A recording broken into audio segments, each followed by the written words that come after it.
Douglas McGregor was a research professor with MIT's Sloan School of Management in the 1950s and 60s and was significantly influenced by the work of Frederick Winslow Taylor and Elton Mayo.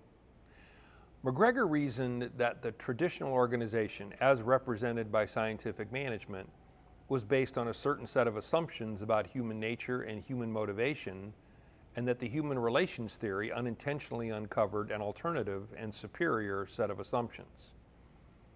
In what went on to become known as Theory X and Theory Y, McGregor developed two lists of conflicting descriptors.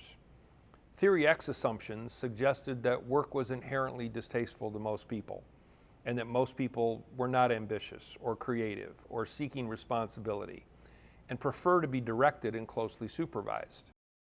Theory Y assumptions were pretty much the opposite.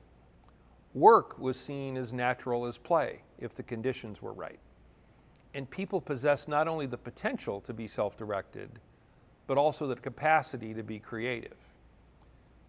While McGregor's pioneering contributions have withstood the test of time and are prominently embedded in the core messaging of contemporary thought leaders like Simon Sinek and Carol Dweck, there were well-chronicled challenges associated with transferring his findings into the real world.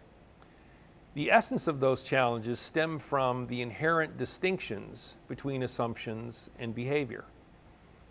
You can't see an assumption.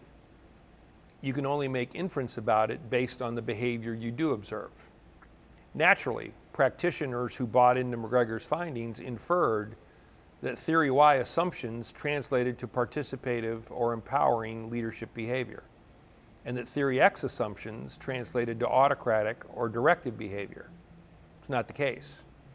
In the context of the situational leadership approach, all effective leader behavior, whether it is direction, collaboration, or delegation, needs to emanate from a mindset or a predisposition or a set of assumptions that is defined by all things Theory Y.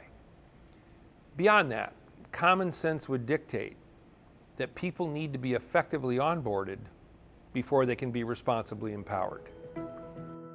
Thanks for watching. Visit situational.com to learn more about the Situational Leadership Model and our training programs.